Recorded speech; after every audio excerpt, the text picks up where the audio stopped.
On a quiet morning downtown, a black man in a crisp suit walked confidently toward the courthouse steps.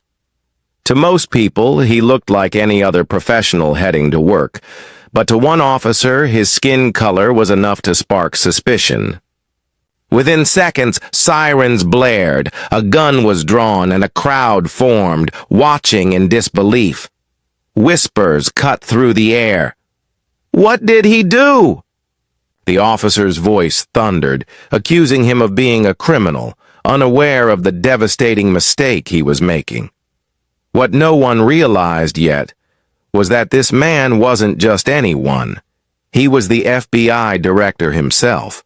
The city was already buzzing. That morning, a mix of workers hurrying into office buildings, lawyers clutching briefcases, and families trickling into the courthouse for hearings. The air smelled faintly of roasted coffee from the carts lined up along the street. Among the crowd walked a man whose presence quietly commanded respect, broad-shouldered, calm, and dignified. His tailored navy suit caught the sunlight, and his polished shoes clicked against the pavement. But for him, this was just another day, another duty, another step into the halls of justice. Despite his composure, he was used to the subtle stares, the questioning looks, the way strangers scanned him as if deciding whether he truly belonged in these spaces of power. He had lived through countless moments of prejudice, but nothing could have prepared him for what was about to unfold. A police cruiser idled nearby. The officer behind the wheel leaned forward, eyes narrowing as he studied the man crossing the plaza. In his mind, stereotypes screamed louder than reality. Instead of seeing a respected leader, he saw only a suspect, someone who didn't fit his idea of belonging. With a sharp motion, the officer slammed the car door, his boots striking the ground with force. People nearby paused mid-step, sensing tension ripple through the air. The man continued walking, unaware he was about to become the center of unwanted. "Attention!" The officer's hand hovered near his holster as he barked a command. The sound froze the bustling street, pulling all eyes toward them. Confusion spread among bystanders. Why was this man, dressed in power, radiating dignity, being stopped like a criminal? No one yet knew the truth. This wasn't just another pedestrian. He was the highest-ranking law enforcement official in the nation. The crowd's murmurs grew louder as the officer's stance hardened. His hand gripped the holster, eyes fixed with suspicion. He demanded that the man stop immediately. For a moment, time seemed to stretch. An eerie silence cloaked the plaza as strangers exchanged anxious glances. The black man paused, turning slowly, his calm gaze meeting the officer's. Years of discipline had taught him composure in the face of hostility. Still, his chest tightened as the familiar weight of prejudice pressed in. He had faced dangerous criminals in his lifetime, menacing cartels and ruthless gangs. Yet, here he was, being treated like one himself, not because of any crime, but because of the color of his skin. A woman gasped nearby as the officer barked louder, accusing him of loitering, of acting suspicious.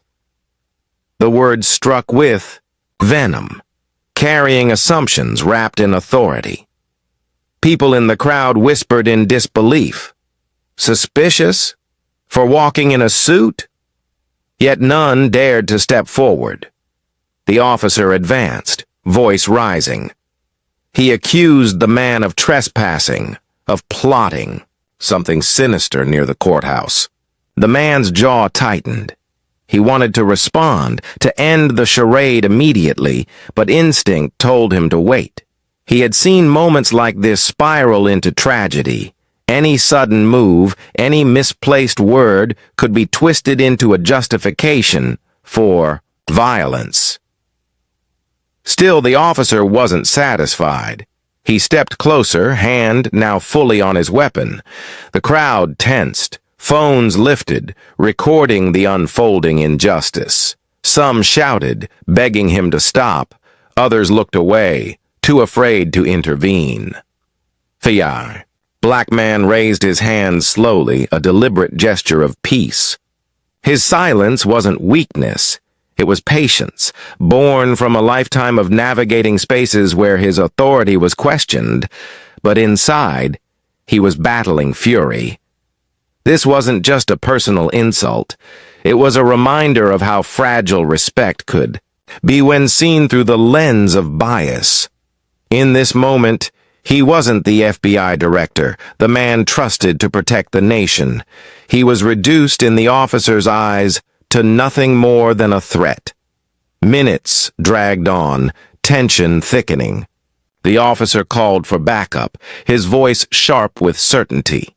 He was convinced he had caught a dangerous criminal. Sirens wailed in the distance, drawing closer. The crowd's energy shifted from confusion to outrage. Strangers muttered words of protest. "This isn't right. He hasn't done anything." Through it all, the man stood tall, every muscle restrained. He could end this with a single statement, a flash of his badge, but he didn't, not yet. Because sometimes the power of truth isn't just in revealing it's in allowing the world to witness how far lies and prejudice will go before they collapse under their own weight. The sirens grew louder, echoing off the courthouse walls. Backup was moments away. The officer's hand twitched, his voice shaking with forced authority, and the man in the suit, still silent, still dignified, prepared himself for the moment everything would turn. The backup squad stormed onto the plaza, lights flashing and tires screeching. Several officers jumped out, forming a wall of uniforms around the black man. Their radios crackled, their boots pounded, and their voices echoed with authority. To the crowd, it looked as though a dangerous criminal had been cornered. To him, it was the most bitter irony. Law enforcement had surrounded their own leader without even realizing it. One officer barked orders while another moved to cuff him. Gasps rippled through the bystanders. Why were they treating him this way? The man in the suit remained calm, his head held high, but inside a storm raged. Every insult, every accusation, every hostile glance burned like fuel. The first officer stepped forward triumphantly, reaching for his wrists. That was the moment the black man decided enough was enough. Slowly, with controlled precision, he went into his jacket. The officers tensed instantly, hands snapping to their guns, shouting warnings. The crowd screamed in fear, some ducking. Behind benches, convinced violence was seconds away, but instead of a weapon, he pulled out a badge. He didn't raise his voice, he didn't lash out. He simply held it up high, the gold shield catching the sunlight. The plaza froze. The officer, who had accused him, stopped mid-step, his face draining of color. His outstretched hand trembled as he saw the words engraved on the badge. Federal Bureau of Investigation, Director. A wave of realization spread through the other officers. Radios fell silent, orders choked off, movements halted. The man who had been treated like a criminal was, in fact, the highest-ranking law enforcement official in the country. The irony hit like thunder. The crowd erupted, not in panic this time, but in outrage. Shouts rang out, "He's the FBI director! How could you not know?" Phones captured every angle, every stunned face, every shameful moment. The black man lowered the badge slowly, his voice calm but edged with steel. Though he spoke little, his presence was enough. The power had shifted completely. The very men who had tried to strip him of dignity now stood exposed, drowning in their own humiliation. The plaza was silent for a moment, the kind of silence that comes only after a storm. The officer who had first drawn suspicion could no longer meet his eyes. His arrogance had vanished, replaced with the unmistakable weight of shame. The other officers shifted uncomfortably, their rigid stances crumbling as the truth stood before them. The FBI director remained composed, but inside, his thoughts were heavy. This wasn't just about him. This was about what it meant to walk in his skin every day, no matter how high he had climbed. Even as the nation's top law enforcement official, prejudice had reduced him in an instant to nothing more than a stereotype.